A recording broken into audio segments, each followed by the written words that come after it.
Hi friends అందరికి ఈ రోజు వీడియో ఏంటంటే స్వప్నక్క అమ్మమ్మ వాళ్ళ ఇంటికి వచ్చింది. ఎందుకంటే మమ్మీ ఆరోగ్యం బాలేదు కాబట్టి చూడడానికి వచ్చింది. చూడడానికే కాదండి, ఇంకొక ముఖ్యమైన పని మీద కూడా వచ్చింది. మీ అందరికి తెలుసు కదా, స్వప్నక్క అంటే డాడీ వాళ్ళ పెద్దక్క. ఒక్కరిద్దరు కామెంట్ చేశారు, అక్క అని ఎందుకురా పిలవడం, అత్తయ్య అని పిలవమని. నాకు చిన్నప్పటి నుంచి డాడీ అక్క అక్క అని పిలుస్తే దాన్ని చూసి నేను కూడా అక్క అక్క అని పిలవడం అలవాటైంది. సో ఒక్కసారిగా మారవాలంటే మార్పు రావట్లేదు, మీరే కొంచెం అర్థం చేసుకోండి. ఇంకా విషయంలోకి వస్తే వంశన్న స్వప్నక్క ఇద్దరు మమ్మీని చూడ్డానికి వచ్చారు. ఇంకా అక్క రాగానే మమ్మీని చూసి చాలా ఎమోషనల్ అయింది. మమ్మీని పట్టుకొని చాలా ఏడ్చింది. కానీ అన్ని విషయాలు మనం క్యాప్చర్ చేయలేం కదా, ప్రతిదీ వీడియో తీయలేం కదా, సో అందుకనే మేము వీడియోలో చూపించలేదు. కానీ స్వప్నక్క మాత్రం గుండె నిండా బాధతో మమ్మీని పట్టుకొని చాలా ఏడ్చింది. అసలు స్వప్నక్క ఎందుకు వచ్చిందో మీకు లాస్ట్ లో చెప్తాను. వీడియో ఎక్కడ స్కిప్ చేయకుండా చివరి వరకు చూడండి ఫ్రెండ్. అసలు మమ్మీకి ఇలా అయిందని అక్కకి తెలియడం తోటి రావాలని చాలా ప్రయత్నించిందంట. కానీ వంశన్న మామయ్య వారి పనులపై వేరే విలేజ్ కి వెళ్లారంట. అందుకే అన్నయ్య వాళ్ళు వచ్చే వరకు వెయిట్ చేసిందంట. కానీ మమ్మీతో రోజు ఫోన్ చేసి మాట్లాడింది. మా తమ్ముడికే అలా అయిందంటే మా మరదలికి కూడా ఇలా అవ్వడం ఏంటని చాలా బాధపడింది. పిల్లలు తల్లి సంతోషంగా ఉంటే బాగుండని ఏడ్చింది. దేవుడికి అసలు న్యాయం లేదని మాట్లాడింది. కష్టపడ్డ వాళ్ళకే కష్టాలు శాశ్వతమని చెప్పింది. స్వప్నక్కకైతే ప్రతిరోజు డాడీ గుర్తొస్తున్నాడంట.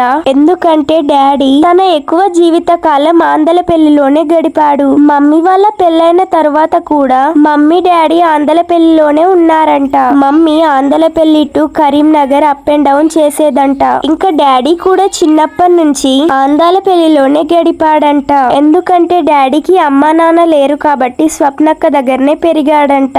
మమ్మీ డాడీ పెళ్లిలో పెళ్లి కార్డులో స్వప్నక్క సారంగ మామయ్య పేర్లే వేయించారంట. ఒక మాటల్లో చెప్పాలంటే డాడీ స్వప్నక్కకు తమ్ముడులాగా కాకుండా కొడుకులాగా పెంచిందంట. కాబట్టి స్వప్నక్క సారంగ మామయ్యని డాడీ తల్లిదండ్రులుగానే పరిచయం చేశాడంట. కాబట్టి మమ్మీ కూడా వాళ్ళని డాడీ తరపున పెద్దవాళ్ళ లాగానే భావించిందంట. అందుకే స్వప్నక్కకు డాడీని మర్చిపోవడం సాధ్యం కావట్లేదంట. డాడీ ఎక్కడైతే పడుకున్నాడో ఆ ప్లేస్ లో అక్క మంచం వేసుకొని రోజు పడుకుంటుందంట. ఏ వంట చేసినా కూడా డాడీకి అక్కడ పెట్టి అక్క కూడా అక్కడే కూర్చొని తింటుందంట. ఇంకా అవన్నీ చెప్పుకుంటూ ఏడ్చింది. మా మధ్య ఆందలపల్లికి వెళ్ళినప్పుడు కూడా చూసాము. మమ్మీ కూడా డాడీ దూరమైనప్పటి నుంచి ఇప్పటి వరకు కోలుకోవట్లేదు. అలాగే స్వప్నక్క కూడా అలాగే అయిపోయింది. మాకే ఎందుకు ఇలా అవుతుందో అర్థం కావట్లేదు.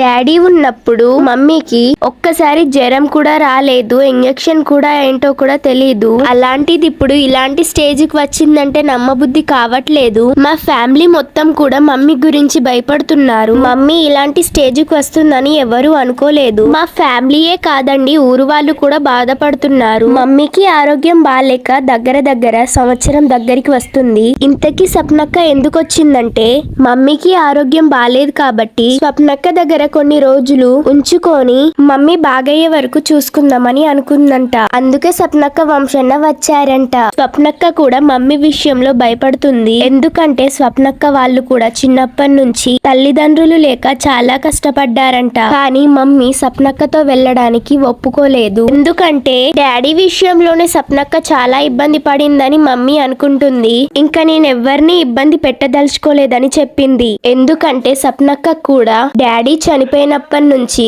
మానసికంగా కృంగిపోయింది. ఆ విషయం మమ్మీకి తెలుసు. అందుకే స్వప్నక్కను బాధ పెట్టొద్దని అనుకుంది. ఎలాగో అలా ఇక్కడే ఉంటానని చెప్పింది. ఈ విషయంలో హైదరాబాద్ లో ఉన్న చిన్నక్క కూడా ఫోన్ చేసింది. వెళ్ళు మమత, పిల్లల్ని తీసుకొని ఒక 4 రోజులు ఉండిరండి అని చెప్పింది. చిన్నక్క కూడా బాధపడుతుంది. తమ్ముడే అలా అయ్యాడంటే నువ్వు ఇలా అవ్వడం ఏంటి అని చాలా బాధపడుతుంది. స్వప్నక్క అయితే మాకు వచ్చేటప్పుడు చాలా ఐటమ్స్ తీసుకొచ్చింది. మమ్మీకి బ్లడ్ ఇంప్రూవ్ కావాలని టిల్లీ అనేది తీసుకొచ్చింది. ఇంకా పండ్లు, మటన్ తీసుకొచ్చింది. మటన్ అంటే నాకు చాలా ఇష్టం ఫ్రెండ్స్, అందుకే తీసుకొచ్చింది. అలాగే మా పెద్దత్తయ్య సప్నక్క కోసం జ్యూస్ ప్రిపేర్ చేసింది. అన్నం కూడా వండి కర్రీ కూడా ప్రిపేర్ చేసింది. కానీ సప్నక్క వచ్చే ముందే తినేసి వచ్చాము అని, మమతను తీసుకెళ్లడానికే వచ్చాము అని బలవంతంగా కొంచెం తిన్నది. ఎందుకంటే సప్నక్కకి మమ్మీని అలా చూడడంతో ఏం తినాలనిపించలేదని బలవంతంగా కొద్దిగా తిన్నది. ఇంకా మమ్మీనైతే చాలా సార్లు అడిగింది, ఇంటికి రా మమత వెళ్దాము ఒక 10 days ఉంటూ అని. పిల్లలు ఇంట్లో తిరిగితే నా తమ్ముడున్నట్టుగా నాకు అనిపిస్తుందని, నేను పిల్లల విషయంలో చాలా బాధపడుతున్నానని చాలా బాధపడింది. నాకు మీతో గడపాలని ఉంది అని చెప్పింది. మమ్మీ ఇంకా రాను అనడంతో చాలా బాధపడింది. మమ్మీ రాను అనడంలో పెద్దగా కారణం ఏమీ లేదండి. స్వప్నక్క అంటే మమ్మీకి కూడా చాలా ఇష్టం. మాతో చాలా సార్లు చెప్పింది. అక్కను బాధ పెట్టద్దని మమ్మీ అనుకుందంట. ఇప్పటికే అక్క మా వల్ల చాలా నష్టపోయిందని మమ్మీ ఉద్దేశం.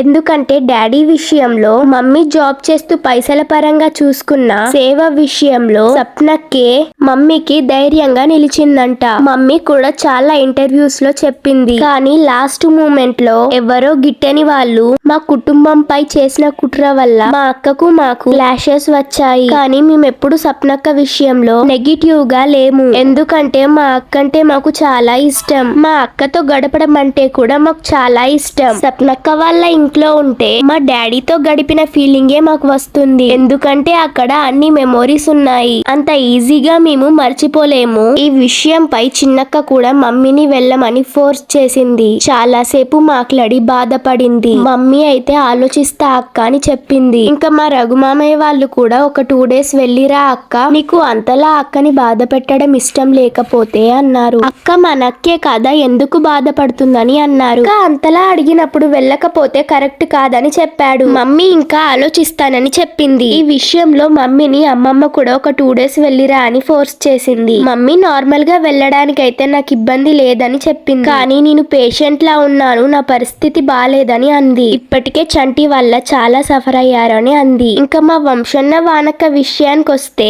మమ్మల్ని అయితే చాలా కేరింగ్ గా చూసుకుంటున్నారు. మీకు ఏ ప్రాబ్లం ఉన్నా మాతో షేర్ చేసుకోండి అని అంటున్నారు. మీకు కష్టం వచ్చిందంటే నెక్స్ట్ మినిట్ లో మీ ముందుంటాము అంటున్నారు. మాకైతే చాలా సంతోషంగా అనిపించింది. కాకపోతే మా వంశన్నకు సోషల్ మీడియాలో కనిపించడం అంత ఇష్టం ఉండదు. కానీ మాకు చెప్పే జాగ్రత్తలన్నీ కూడా చెప్తాడు. ఇంకా రోజు వానక్క వంశన్న ఫోన్ మాట్లాడతారు. ఎలా ఉన్నారు చిట్టి అని రోజు అప్డేట్ తీసుకుంటారు. వంశన్న వీలున్నప్పుడు కాల్ చేస్తాడు కానీ వానక్క రోజు కాల్ చేస్తుంది. ప్రతిరోజు వానక్క దేవుడికి మొక్కుకుంటుందంట. మా మామయ్య పిల్లలు బాగుండాలని. అండ్ మమ్మీ అంటే వానక్కకు చాలా ఇష్టం. వాళ్ళిద్దరు కూడా ఫ్రెండ్స్ లాగానే ఉండేవారంట. వానక్క మాతో చాలా సార్లు చెప్పింది, మా మామయ్య కంటే నాకు మా అత్తమ్మ అంటేనే చాలా ఇష్టం అని. ఈ విషయం మా వానక్కే కాదండి, మా అత్తయ్యలు కూడా పదే పదే అంటారు. ఎందుకంటే వాళ్ళను మమ్మీ అలా చూసుకునేదంట. వాళ్ళు కూడా మమ్మీతో అలాగే ఉండేవారంట. డాడీకి కోపం వస్తే కంట్రోల్ తప్పి చాలా మాటలు బయటికి వదిలేసేవాడంట. ఆ విషయంలో అక్క వాళ్ళు చాలా బాధపడేవారంట. అవన్నీ వానక్క రోజు షేర్ చేసుకుంటుంది ఫ్రెండ్. డాడీ కోపానికి కూడా అర్థం ఉంది. ఎందుకంటే డాడీకి అవస్థ ఉండడం వల్ల ఏం మాట్లాడుతున్నాడో అర్థం కాకపోయేది. ఇంకా అందరూ అర్థం చేసుకొని డాడీని ఎవరు ఏమనకపోయేది. స్వప్నక్క కలిసినందుకు మీరంతా సంతోషిస్తున్నారని అనుకుంటున్నాం ఫ్రెండ్స్. ఎందుకంటే మీరంతా మా మంచి కోరుకునే వారే అని అనుకుంటున్నాము.